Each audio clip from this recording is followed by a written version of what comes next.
Want a heads up on what you should and should not be doing when starting your fitness journey? Then this video is for you, so keep watching. Hi everyone, if you're new here, I'm Kayla and I'm here to deliver content that will help each and every one of you on your fitness journeys. If you want to learn more about fat loss, building muscle, how to keep the weight off, or anything else leading to a healthier and happier you, then be sure to hit the subscribe button and join the K-Bay Fit Fam, where it's fun, fit, and fabulous all the time. But without further ado, today's video is all about things that I wish I knew before starting my fitness journey. And it's in no particular order because they are all crucial tips to know, so let's get started. Okay, so the first tip that I'm going to mention, which took me far too long to clue in on, is wearing a sweater around your waist when training lower body. So you may or may not have noticed several girls in your gym walking around with a sweater wrapped around their waist. So no, it's not a fashion statement. It's literally there to block the booty. I'm sure everybody has some guys in the gym that like to stare a little too long, especially when you're a girl training the booty. So this way, with that sweater wrapped around, you feel way more confident when you're doing any bending, squatting motions. And just in case you grab the wrong pair of pants out of your drawer, the sheer ones that we usually save for upper body days, with that sweater wrapped around, it makes you feel way more confident as far as not having to worry about anybody knowing what kind of undies you're wearing that day. Okay, so my next tip is, even though it may seem like that on social media, you do not have to do a different workout or different exercises every single time you go into the gym. It's actually best if you perform a workout plan for 6 to 8 weeks. So doing those same exercises for 6 to 8 weeks, recording the weight that you're lifting and the reps that you're doing at that weight every time that you go in and tackle that workout. If you're just doing random exercises every time, you really don't know if you're getting stronger or if your body composition is changing. Whereas if you're doing the same exercises for 6 to 8 weeks consistently and you're tracking your weight and reps, you can see the progression when you go back through your logs and see how your body is getting stronger and your physique is improving. So make that workout plan, follow it for 6 to 8 weeks, and watch yourself get the body you want through progressive overload. All right, so my next tip is another one that I learned a little late in my journey, which I wish I would have known sooner, and that is wearing flat shoes when training lower body. So you might have noticed people in your gym even wearing like socks only, or those like toe glove things on their feet when doing squats, deadlifts, anything lower body related. And that's because you get more activation in your lower body when you're wearing something flat to the ground. So I know in some gyms, they just don't even want you to be training in sock feet, which I get because it's kind of a safety thing. If you ever dropped a plate on your foot, that would hurt like, you know what. So I personally wear Nike Metcons. I love those for lower body days. Like upper body, doesn't matter. You can wear whatever type of shoe you want, but when you go in to do lower body, definitely have some kind of a flat shoe on the go to get the booty activated. All right.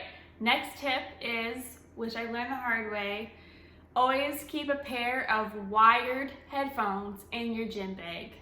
There's nothing worse than being in the middle of a big lift. You're pumping, you're bumping, everything, and your music just dies. You really make such a difference when you have your own playlist of personalized songs that, get you fired up to bust out the reps. You want that all the time. So always have a pair of wired headphones in your bag that if you need to switch them out, if the wireless die, then you're able to do that. Because let me tell you, ever since I've started listening to my own music at my workouts, it's made such a world of a difference in how successful my workouts are, how much more I give in my workouts when it's my own music. Everybody likes something different, so the gym music just doesn't cut it. You need to have your own stuff going on, and it will make such a big difference, and it'll keep you in the zone and focused. Yeah, so always keep wired headphones in your bag so you're able to keep your own music rocking. All right, the next thing I'm going to talk about is the fact that you cannot burn fat and build muscle at the same time. It just can't. You need to pick one goal focus on that, and then, you know what I mean, you can switch it up down the road, but it's just, you can't do both at the same time. You need to pick one goal and work on it. So for instance, say you want to do fat loss first. Well, that's great.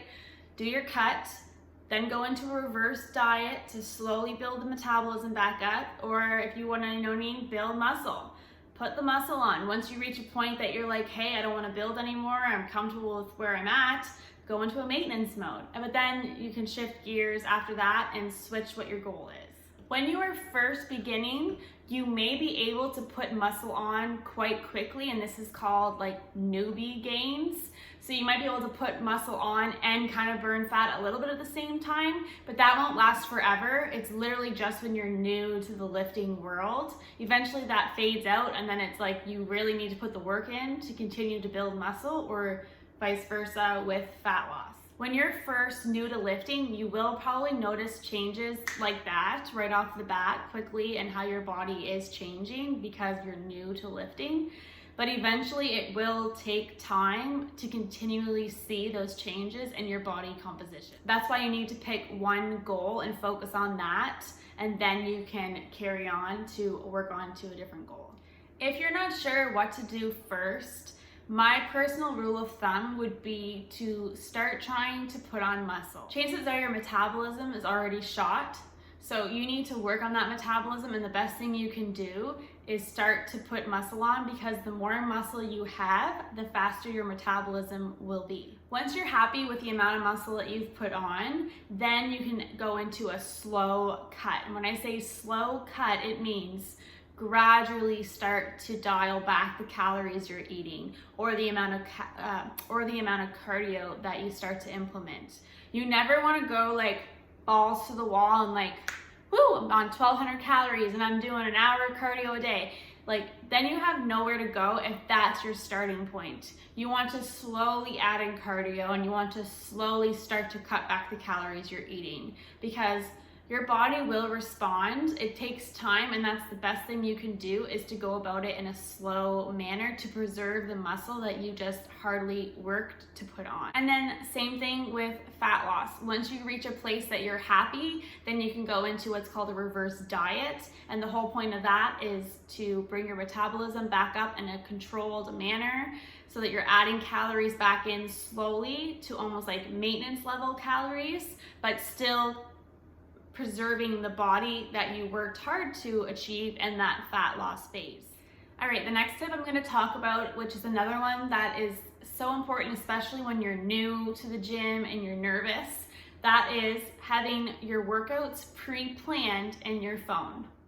There's nothing worse than just winging it when you come into the gym, especially as a newbie. When you're new, you're like nervous and almost like you're worried about people watching you and what they're thinking, which is totally normal. I feel like everybody goes through that phase. Eventually, that goes out the window and you're just in there to do your thing. But especially at the start, when you're feeling this way, it's so crucial to have something on your phone that you can follow, so you have some sort of a guideline as to what you're doing for your workout that day. It's never going to happen that you can follow the exercises in that particular order, especially if it's peak time at the gym. If it's quiet, maybe, but when it's peak time, like say right after work, if that's when you choose to go, you don't want to be looking like a chicken with its head cut off, like running around the gym, don't know what to do. This way you can look at what your exercises are. If, hey, exercise A is currently, Buddy's using the equipment, then you can look at exercise B, go over and do that, and then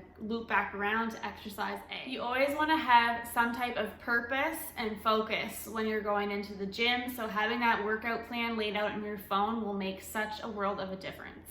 So before I keep going, I want to know in the comments below, what were some of the things you wish that you knew before starting your fitness journey, or are any of the points I've mentioned ringing a bell? All right, so my next tip kind of links back to one that I mentioned earlier, but this is that you should be changing your style of training every 8 weeks to keep the muscles guessing. So what do I mean when I say style? Well, what I will personally do myself, I will do an antagonistic style workout for 8 weeks. And then the following 8 weeks, I will do a push-pull leg style. So this way, you're always switching up the muscle groups that are worked together and the way that they're worked together. So it's always presenting a new challenge for your body. So antagonistic style workouts are when you work out muscle groups that are like opposing each other. So for instance, you would train back and chest on the same day because you got chest in the front, back in the back. Hello, simple math, right? And then when you do push-pull legs, so your push day would be like doing chest and triceps. A pull day would be doing back and biceps. So when you're doing this every 8 weeks, switching that style out, you know what I mean? One round for 8 weeks, you're training your back with your chest, but then the next round you're doing back with biceps. So it just gives your body, it keeps your body guessing, and it's always, you know what I mean, making the muscles work differently together and in different ways. Plus, when you switch out the style like that every 8 weeks, it's gonna keep you motivated and keep you from getting bored, because nobody wants to do the same style of training on and on and on. So by like flipping off those two styles every 8 weeks, it's gonna keep things fresh, keep your body guessing, and keep you motivated. The next tip I'll mention is that exercise order, so the order that you do your exercises in, does matter. You want to, if at all possible, because like I just mentioned before, sometimes there's peak times when you're at the gym and it's sometimes hard to get onto a squat rack or whatever it is, but you want to try your best to do your bigger lifts at the start of your workout. So any of your compound movements, you want to get those out and over with right at the beginning of your workout, because you need the most energy for those types of exercises, because they are your major lifts where they're working multiple muscle groups in one exercise. So anything where you're lifting, say 1 to 8 reps, you want to be starting your workouts with those exercises first when you have your peak energy. Then you can move into any exercises that are you're aiming at, 8 to 12 reps. And then anything you'd finish out with would be like 15 plus reps. Okay, next tip.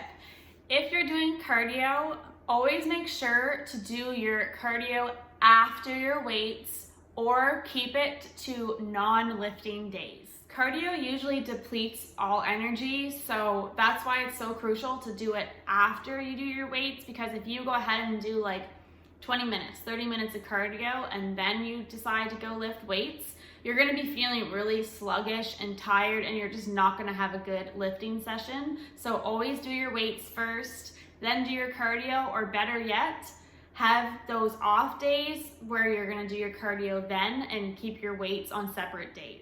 My next tip would be to wear one of these bad boys to zone in on your workout and avoid any distractions. Too many times it's easy to get sucked into that 20-minute conversation with somebody you know at the gym, especially if you live in a small town. So by throwing on one of these, you can kind of pull it down over your eyes, get your music bumping, kind of avoid eye contact so you don't get sucked in, or you can pull a hi, how you doing, and carry on, and you know what I mean, you got your purpose, you're driven, you get your workout done, and you get on with your day. Or you just want to try to keep your chats to the end of your workout, because if you get it in the middle of your workout, it's just going to make you lose all momentum 20 minutes later, and you're just going to call it a day. So throw your ball cap on, give them the nod, give them a smile, get after it.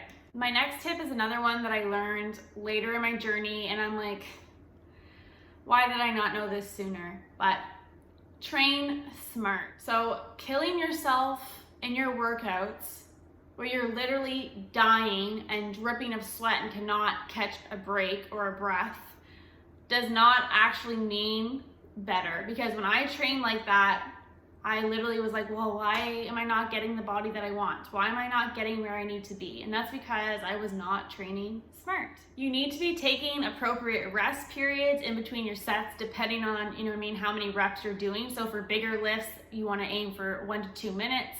If you're only doing like 15 reps, 30 seconds to a minute is fine, but your body just needs that time to recover before jumping into the next set. You can't just go, because your body needs that time to recover so it can go back in again and do another set and hopefully lift a little bit more or bump out a couple more reps. The other thing about training smart is that it's more important to lift lighter weight and get the form down before you move on to lifting heavier. I know it's hard to not, compare and like look at other people in the gym and see what they're doing and think, well, that's what I should be doing. You will get there. Everybody's at different parts of their journey, but when you're starting out, you don't want to hurt yourself. You don't want to be diving right into heavy weights, so start light. And through progressive overload, you will naturally begin to lift more and more. The next tip I'm going to mention is getting your own personal gym accessories to keep in your gym bag. Most of the time when I go to the gym, there'd only be, like one ankle strap to use, the Velcro pretty well distraught on it. So you'd wrap it around one ankle, do your kickbacks, have to take it off, put it on the other one to do the other leg.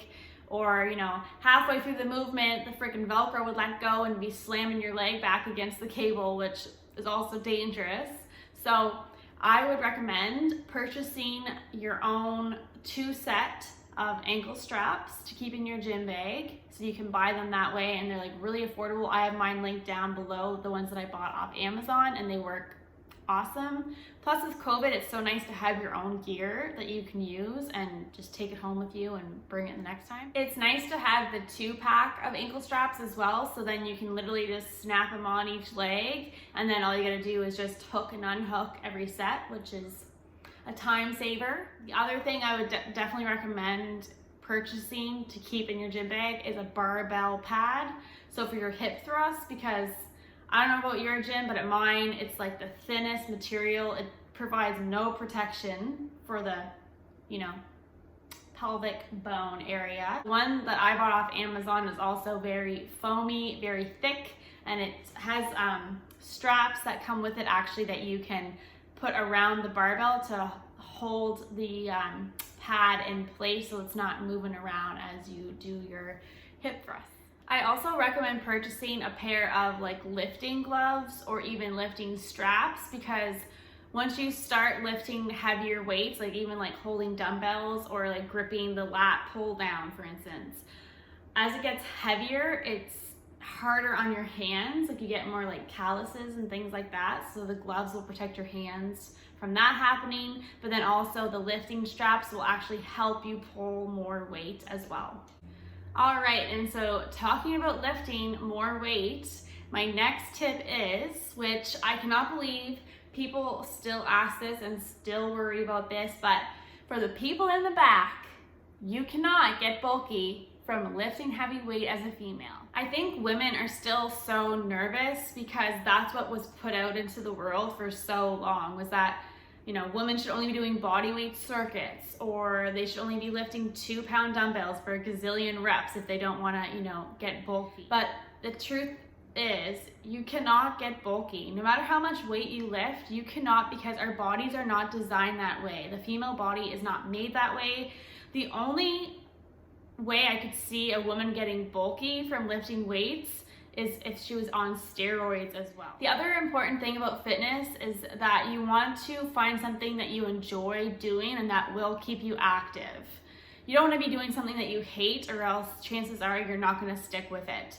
But if growing muscle effectively is what you're trying to do, then put those 2-pound dumbbells down and let's get growing. Because even on heavier lifts where you're only doing, say, 5 to 8 reps, you still cannot get bulky. So in a nutshell, don't be scared to challenge your body. Your body is amazing and it can do amazing things. And by lifting that weight and progressively lifting more, you're gonna get the body composition that you want. Start giving your body a challenge and you will see the results that you wanna see. My next tip would be to not rely on the scale. I know everybody says this, but it literally is just a number and that's it. It messes with your head so much because people will get on there, see a number, and get discouraged. But that number fluctuates so much, even day to day or hour to hour, because of things like, how much water you drank or didn't drink, or whether you're about to start your period, or whether you went to the bathroom or not, or whether you weighed yourself in the morning or at nighttime. Don't let a silly little number get into your head and mess with you. Instead, take progress photos, take measurements. So I personally, every month, will take photos in the same bra and underwear every month, front view, side view, back view, and then I move on to take my measurements. And I keep this just in my notes on my phone, and I can refer back to it and see the progression that I'm making month to month. I don't get crazy with my measurements. I usually will just take like the main areas. So your chest, your bust, I'll do my waistline, around my belly button, and then I'll do around my hips. And you will see such a change, you know, whether it's half an inch every month, and that's what keeps you going. When you see the changes in your photos, that's gonna keep you motivated more than any little silly number on a scale will. I honestly wish that I took more photos and measurements at the start of my journey. It's something that I've only recently been doing, maybe in the last year, but it's such a great motivator when you track those inches. So, you know, if you're trying to build your booty, well, then you'll see the inches going up and that keeps you motivated. Or if you're trying to do fat loss, well, then you'll see the inches coming down. And also looking at, if you're trying to lose weight, looking at how your clothes fit. That's a great indicator too, because if they start to get loose, then you know, okay, I'm doing something right and I'm getting closer and closer to my goal. Okay, so my second last tip is to not jump on the latest fitness trends. Your number one priority should always be your long-term health. So that's why I push lifting weights so much, because I know when I'm old and gray, I'm not gonna be brittle boned. I'm gonna be strong and healthy. Lifting weights will help you majorly down the road as you get older. So start now, start reaping the benefits for your long-term health and get after it. Okay, my very last tip for this video is your fitness journey is a marathon, not a sprint. Don't give up when after a week you don't have your dream body. You're gonna have to put the work in. It's going to take time, but stay consistent and it will pay off in the long run. It's not going to be perfect. You're gonna have bumps along the way, and that's everybody. But you just get back on that horse and you keep trucking away. Always remember that this is your personal journey. Your body is beautiful, so be kind to it, treat it with love and respect, and it is amazing what our bodies can do. Do not get caught up in the photoshopped world of Instagram, because that is just not realistic. Love your body and look at how your body is progressing in your own photos, and let that be all the motivation that you need. I hope this video helps you to avoid making newbie mistakes like I did when starting out your fitness journey. If you feel that it did, please be sure to give this video a thumbs up and don't forget to subscribe for more fitness related videos. I definitely want to make more of what you want to see, so leave a comment below with what type of video I should cover next. As always, thanks so much for watching, and I can't wait to see you next time.